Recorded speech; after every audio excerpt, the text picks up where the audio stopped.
И сейчас выступят Марк Гринберг и Синиша Хабиянец с докладом «Акцентологические наблюдения к реконструкции праславянского диалекта в Паннонии». Пожалуйста, коллеги, вам слово. Хорошо, когда Синиша поставит слайд-шоу на Zoom, я перечту несколько строчек. Сначала мы хотели бы поздравить Владимира Антоновича со славным юбилеем и пожелать ему много счастья, крепкого здоровья и научного удовлетворения. Для нас огромная честь всем вместе праздновать юбилей великого ученого, вдохновившего и вдохновляющего не одно поколение исследователей по обе стороны океана, в том числе и нас. Сразу попросим прощения, что нам не удалось перевести наш доклад на русский, так что мы будем говорить по-английски, но ради будем вопросами и замечаниями по-русски.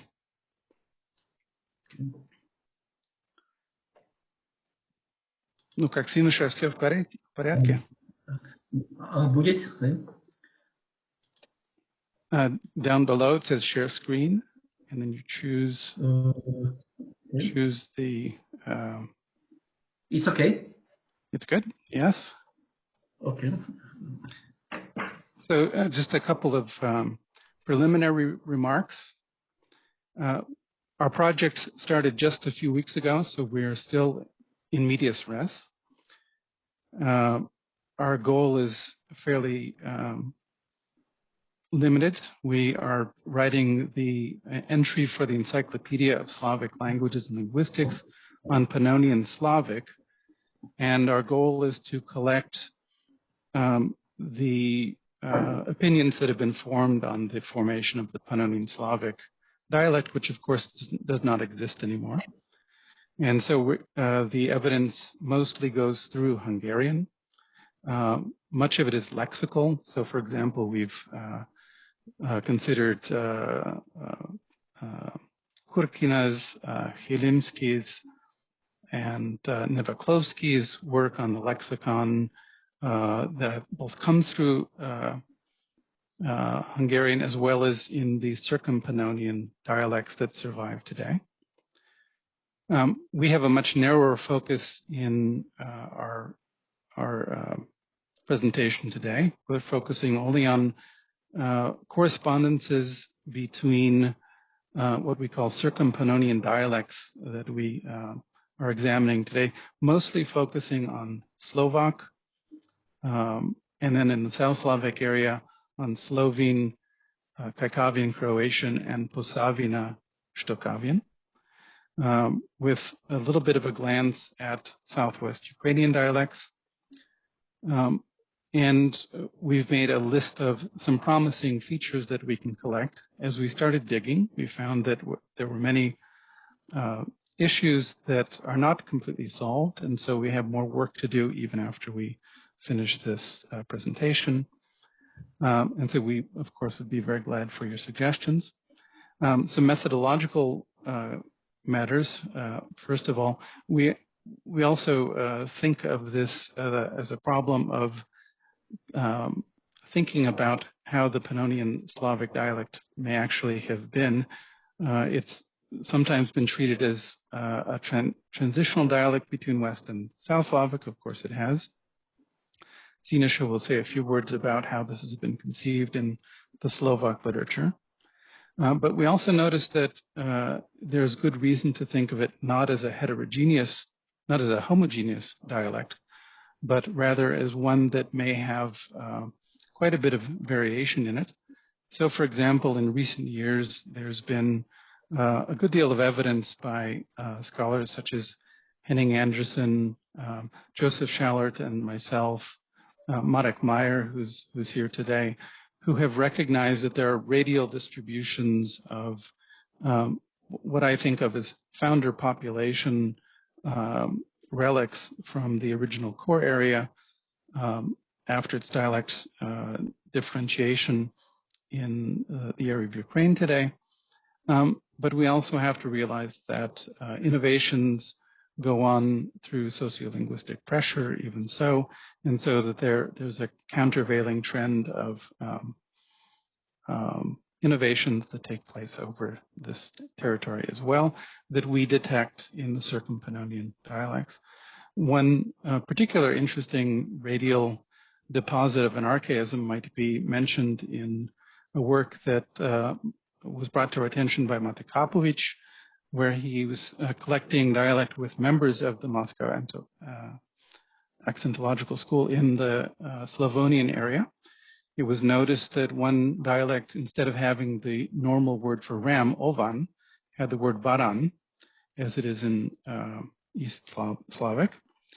And we look at this as an example of this kind of relic of dialect variation that's redistributed throughout the migration dialects that we're examining. Sinisha, let's go on to the next slide. Maybe you could Коллеги, start простите, the slideshow. нельзя ли увеличить это очень мелко на весь экран, чтобы было? Синиша. Prosím? Если Excuse me? бы to mohl zvětšit na celou obrazovku. Sorry. Od početka. How Там, где се... Okay. Tako. Now? Is it okay? Nije. What you see? The same thing. Nothing has changed. Press od početka. Yes, but I should share, sorry. New share, I will try. Okay. Alebo F5. F5 also works. Mm-hmm.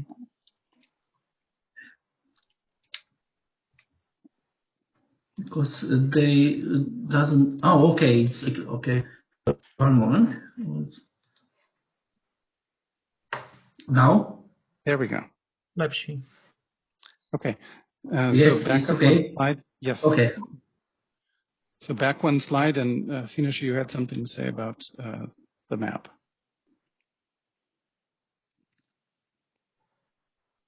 Which map? The present? That one. Yes, this one. Okay.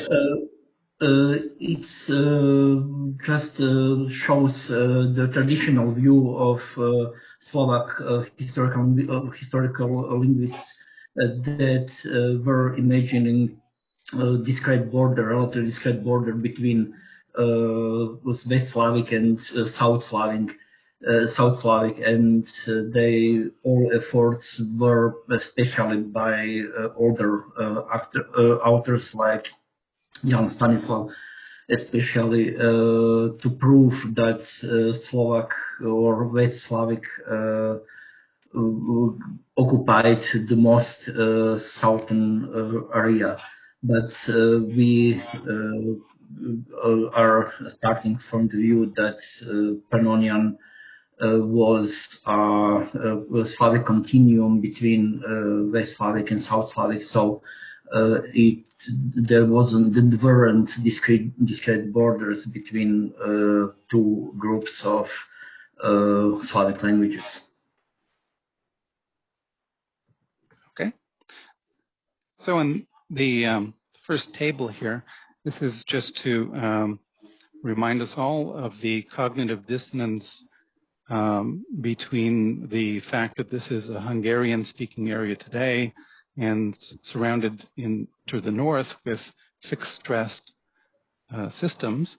But of course, the Pannonian dialect of Slavic was not yet a fixed-stress system. And interestingly enough, this is indicated as Evgeny Arnoldovič Hilinsky has indicated by the fact that the place of stress in the borrowed words frequently show the leading vowel that determines or triggers the vowel harmony rule in Hungarian. So, for example, the first example is not very good. Ocel has an E that's harmonically tolerant, but the second one, ebed in Hungarian, has front vowel harmony because it's triggered by the stress on the second syllable, which is a yat. The next two are quite interesting because they're similar in shape, not identical. Solona, meaning lard. And this is triggered as a back vowel harmony word because the stress was on the dissonance, solnina.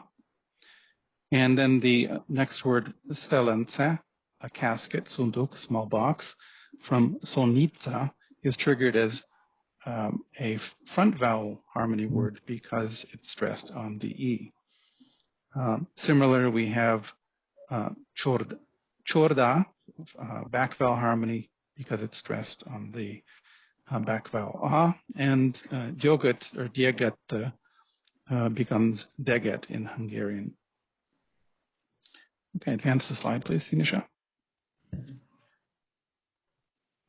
And then finally, it's worth noting that we have both long and short reflexes of the old acute stress that's most effectively shown on long vowels yat and a in borrowings into Hungarian.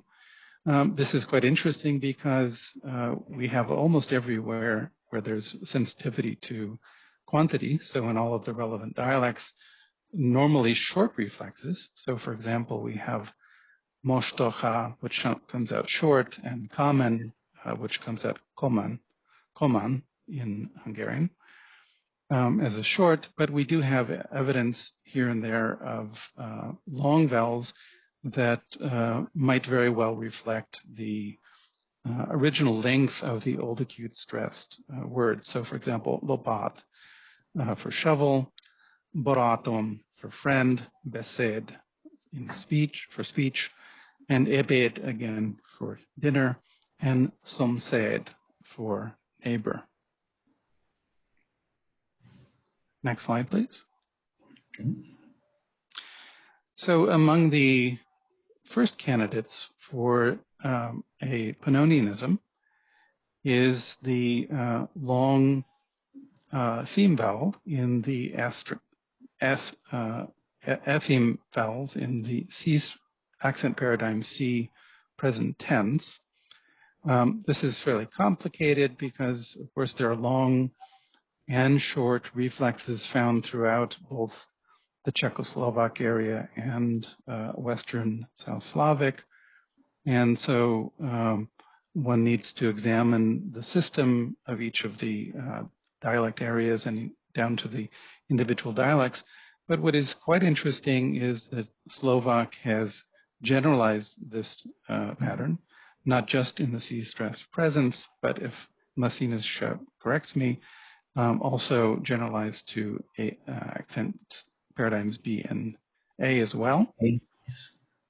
A only? Okay. And then in the Zilia dialect of Carinthian Slovene, which I'll say more about in a moment, it's quite consistent in C paradigm in the Prekmoria or northeastern Slovene dialect. It is absent in central Slovene. Kaikavian tends not to have it, so I'm just showing you here that this here Kaikavian tends to agree with Slovene. But then again, in Posavina, in the Slavonian area, we have examples where length is not in all cases generalized, but it is quite a frequent occurrence. What I wanted to add about the Zilia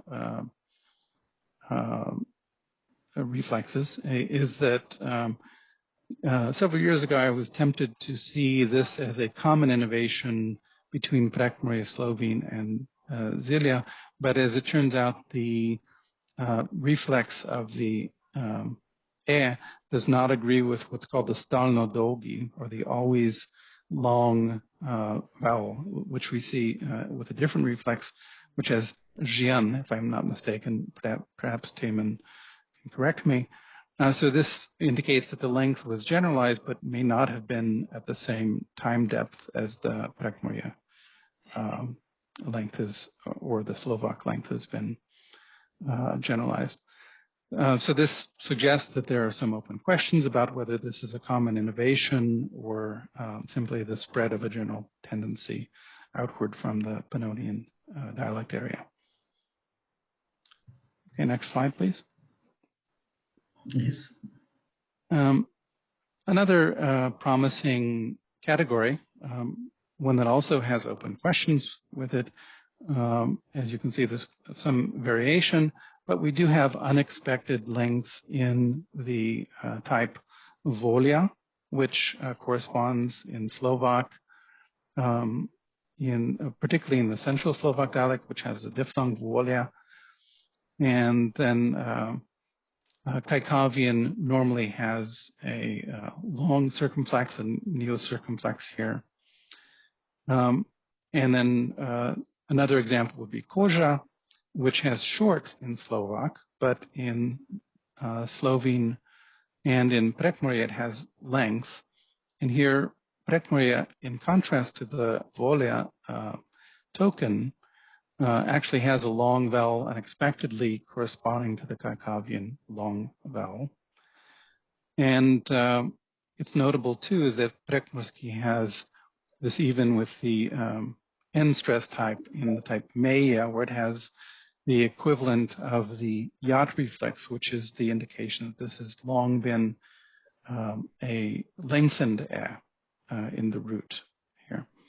And just for comparison, we have also length in what should be long vowels anyway, in examples like Kocha Kucha, which comes from a nasal. But these should have been shortened since they're accent paradigm A, as indicated by the Stockavian example. So what we see here is the tendency towards the generalization of length in these in this pattern, and perhaps regardless of which accent paradigm is in question. And Sinisha, feel free to add anything you'd like here. I want just to add that we have trace of this length in Gamer dialect. This is south-east Central Slovak dialect. It's Kvaja, which is from Kuoža. So there is a trace of this length also in Slovak. Thank you. Okay, next slide, please. Okay. So the next candidate we have for Pannonianism is length generalized in the accusative plural. Mostly we were drawing our attention to the dissonance long ah, where of course etymologically it should be a long ah, but we mostly find short short unstressed versions of this in most of the Western South Slavic area.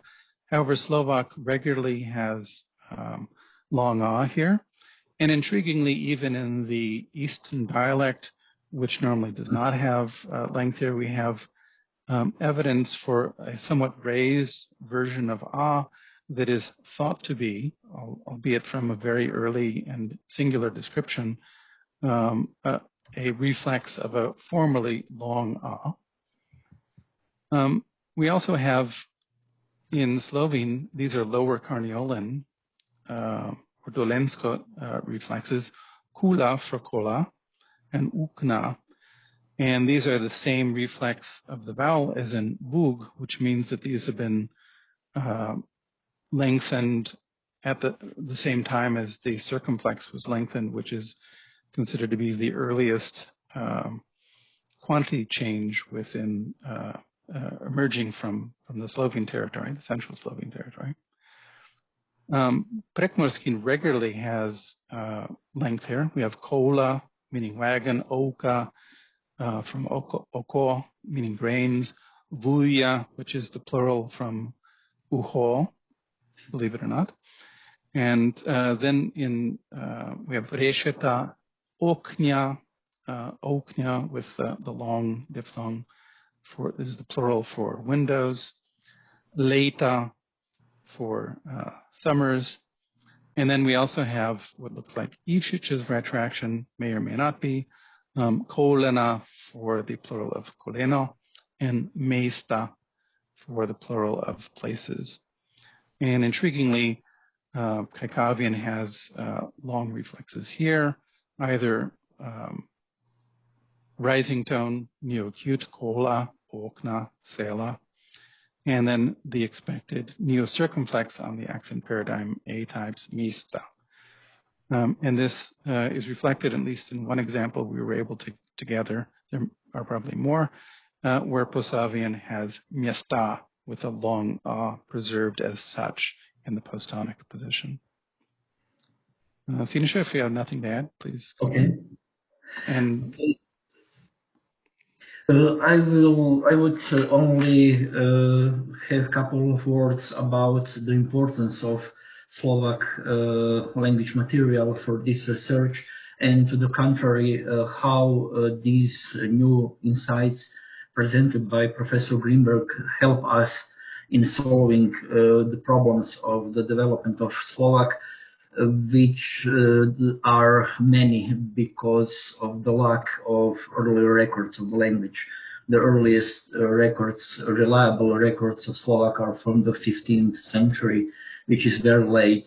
So before this date, we have only toponyms in Slovak toponyms in Latin Hungarian chronicles, which is of course not very helpful. I will just say this in short. We know that it is well known that Slovak dialects are divided into three groups: West Slovak, Central Slovak, and East Slovak dialects. And this division is not only by pure geographical criteria, but in the first place reflect specific language features of all three groups. I just want to notice that when speaking about West Slovak dialects, we should exclude Záhorie dialect. It is the westernmost Slovak dialect, and genetically it's a transitional dialect between Czech and Slovak language, and it lacks practically all of specific features of Slovak language as a Slav language. As also is well known, Central Slovak dialects contain many South Slavic features. This is because there is common opinion that ancestors of both today Central Slovaks moved at some point of history, which is probably arrival of major tribes. So moved from what is today northern Hungary, where they spoke some kind of transitional dialect between West Slavic and South Slavic, and moved to the north. On these segmental features, South Slavic segmental features, the two most important are simplification of the L clusters and teleclusters into L, and the development Ort and Olt to Rat and Lat under the circumflex tone. But there are many South Slavic or let's better to say not non-Western Slavic features that also occur not only in Central Slovak but also in West Slovak dialects. On segmental level, the most important is the development of y plus yer into e. So Slovak is ichla and Czech is jechla, and the development of the vocalic l into l after a dental while other West Slavic languages have lu at this place, and both East Slovak, sorry. I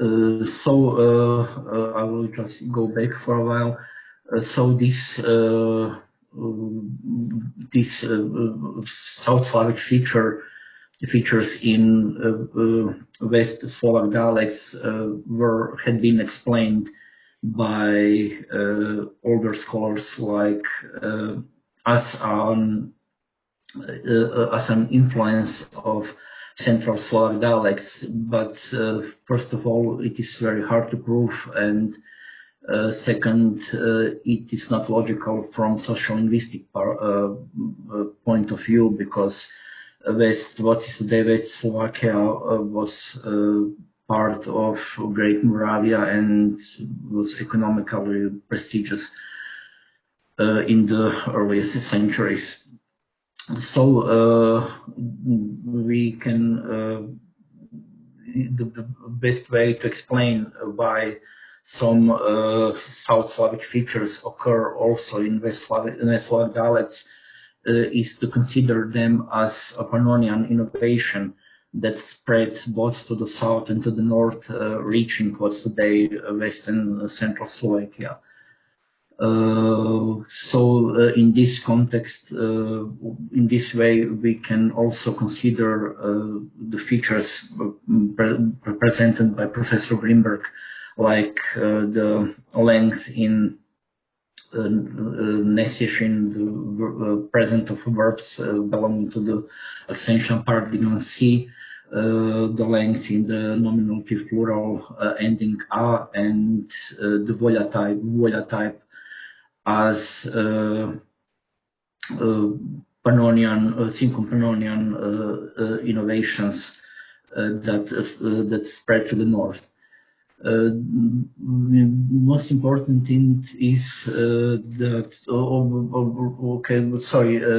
also important is that there are features in West Slovak dialects that and in Central Slavic dialects that do not occur in South Slavic languages. This is, in the first place, compository lengthening of nouns belonging to the accessional paradigm B, like the length in wop, wol, koň. Okay, we have wol and koň in the Nuoš. We have also in Czech language, but the length in wop and dash is typical Slovak. And only in Slovak we have the length in the two-syllable words belonging to the accentual paradigm B, like koniec, veniec, and haniec in literal language, and otiec in most Central and West Slovak dialects, compared with Russian otec, and hrbat with long A.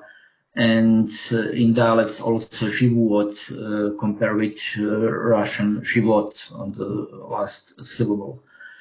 So in considering all we said about Pannonism, we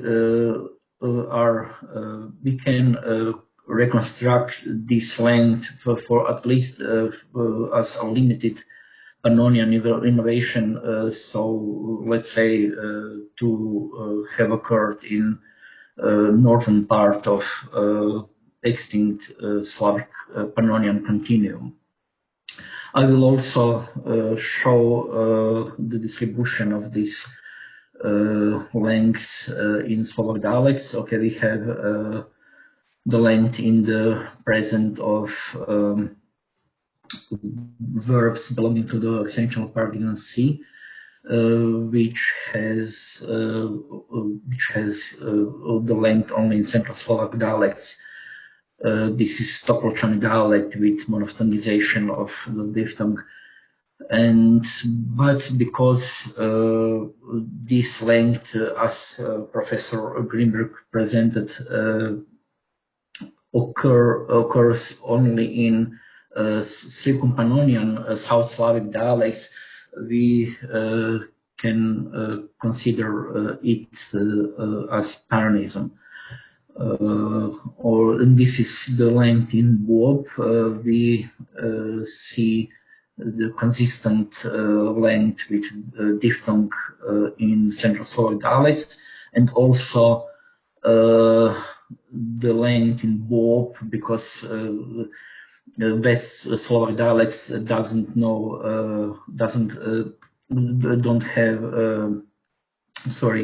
don't have diphthongization of long O, so we can see the long Bob in almost all West Slovak dialects. This is Zahorje, but I warned you that we won't consider Zahorje in our research. Okay, and we have here the length in Hrbat.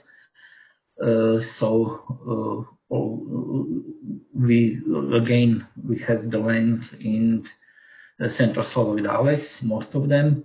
Okay, and in most part of West Slovak dialects, which, as I pointed out, indicates Pannonian innovation spread from the center instead of South Slavic feature brought by migration from what is today northern Hungary. And the best word for the end is of course koniec, which corresponds to Russian koniec, the stress on the last syllable. So it is a little complicated because it is an internal map from the dialectological department of our institute. So we have read this length in Central Slavic dialects, and we have indicated by triangle, we have a relatively large area of this length in West Slovak dialects. So speaking about koniec, thank you for your attention. Спасибо, коллеги. Вопросы, пожалуйста.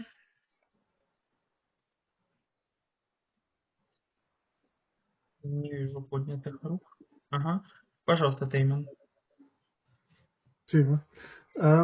Thank you very much for this very interesting talk and a very interesting project, which I think will be very useful for everyone working on any of the Circumpannonian languages.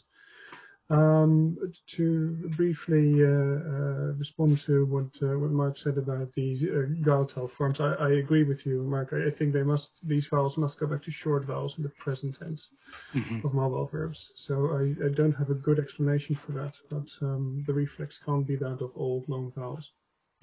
Yeah. Thank you.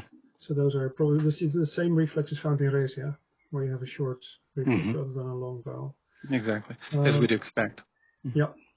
The other thing that the one thing I'm not so sure about are the long reflexes of neoacutes in Slovenian of the type Koža in Prekmurje, but also Ukna in Dolensko, because I think most of these appear to be secondary long vowels. Because many of the other neoacutes in these dialects appear as short. So in Prekmurje, it's a bit difficult because there are not that many forms, at least that I could find in the sources. That's right. But sometimes you do find Volja is a special case. But sometimes you find Nosha, for example, with a short vowel. So exactly. this is one thing I'm not so sure whether that's actually linked to Pannonia. But the other features that you discuss are definitely very interesting in that respect. Yeah, we're not convinced about the Volja type either. And the Kula types are interesting only because Lower Carniolan does have this U vowel, which does indicate the Stalno Dogi. but we also don't expect Lower Carniolan to have a special relationship to Pannonian and the rest of Slovene not, so it really doesn't make sense. So I think you're probably on the right track. Thank you very much. Да, спасибо. Еще вопросы?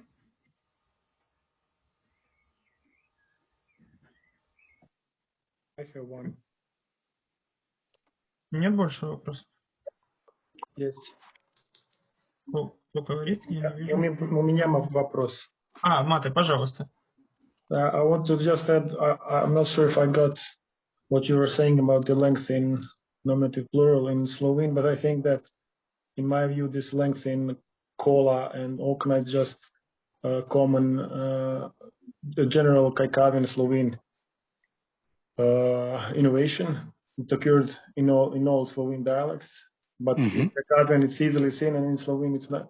You can't really see it because of the later innovations. You have later lengthenings, so it's not as easy to see. But there are definitely traces of it in Slovene dialects, and especially, of course, in Prekmurje and in Prlekija, you can see it because they're actually, quasi-Kaikavian dialects. So there it's seen, but also in other dialects you can see traces of it. That it was long before the general Slovene lengthening of all syllables. Yeah, definitely. Yes, I agree. Еще вопросы, коллеги? Если позволите, я задам один небольшой вопрос. Конечно, это известная история по поводу потенциальной южнославянскости среднесловацких говоров.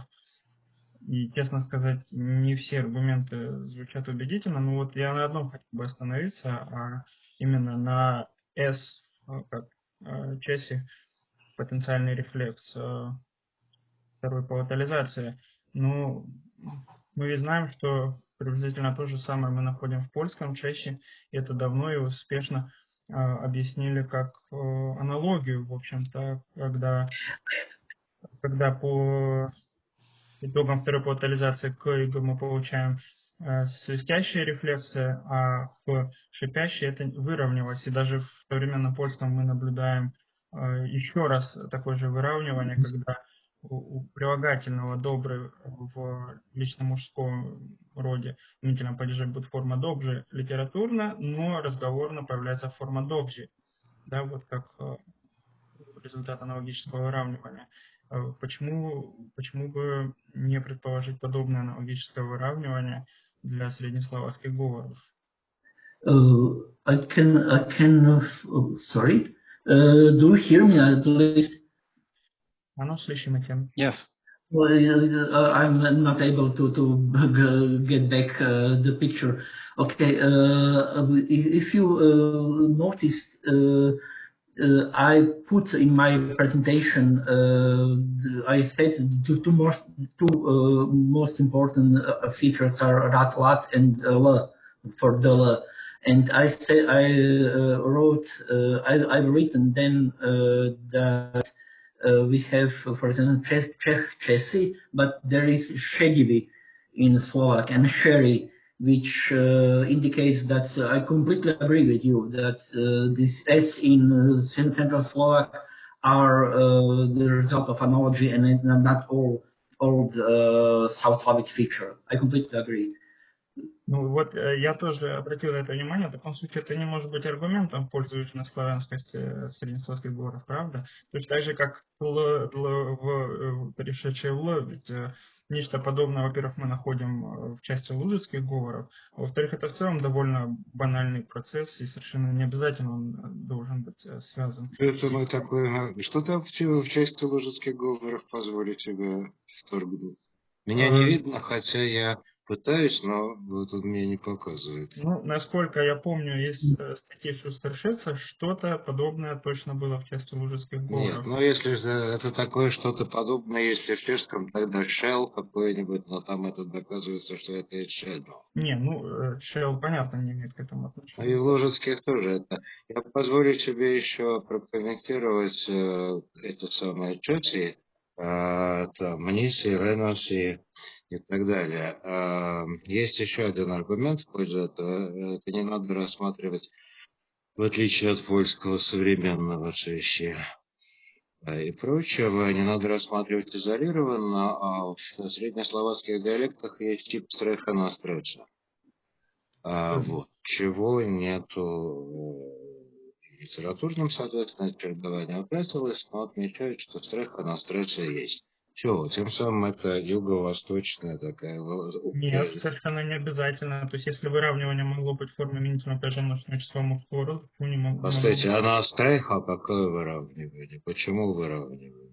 Ну, точно так же, как и Чехия выравнивалась не на Х, а выравнивалась с учетом на свистящесть рефлексов второй полосы. В польском она выровнялась, шипящие выровнялись, твердые на мягкие, а в словацком такого не было.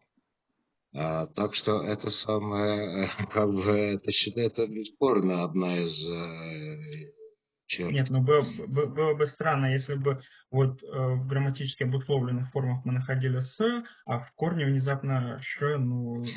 Ну, тем не менее, это позиции разные, и бывает такое. Я хотел бы позволить себе, ну, я думаю, что об этом можно дискутировать отдельно, и на это времени нет. Если можно, один вопрос попутно по поводу... Я с удовольствием услышал, что есть квежа в Гемере, я не знал, но вообще говоря, вот этот вот тип, который с долготой в типе воли, и не только, и кожа, все это твули, куджа, нуча, дижа, мжижа, вот, а он же и чешский в большей гораздо степени, как раз в Моравии это останавливается, какая-нибудь мжижа будет в Моравии мжижа.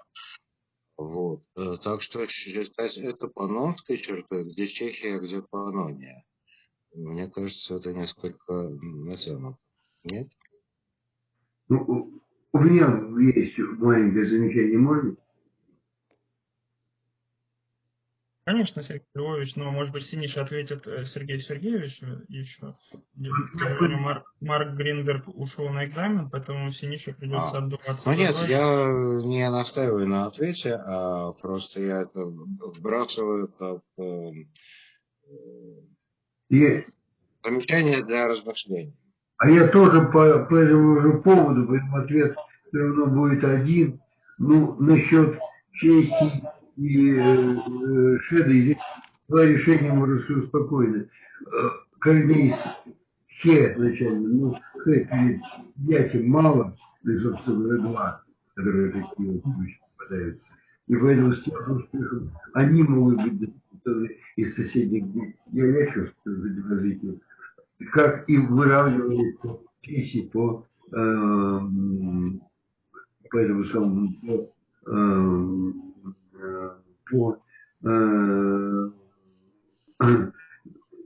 ну, очень понятно, как в польском языке. Второе. Теперь дле. Вот с дле как раз гораздо интереснее, потому что это действительно такая общая среднесловацкая черта, которую трудно игнорировать.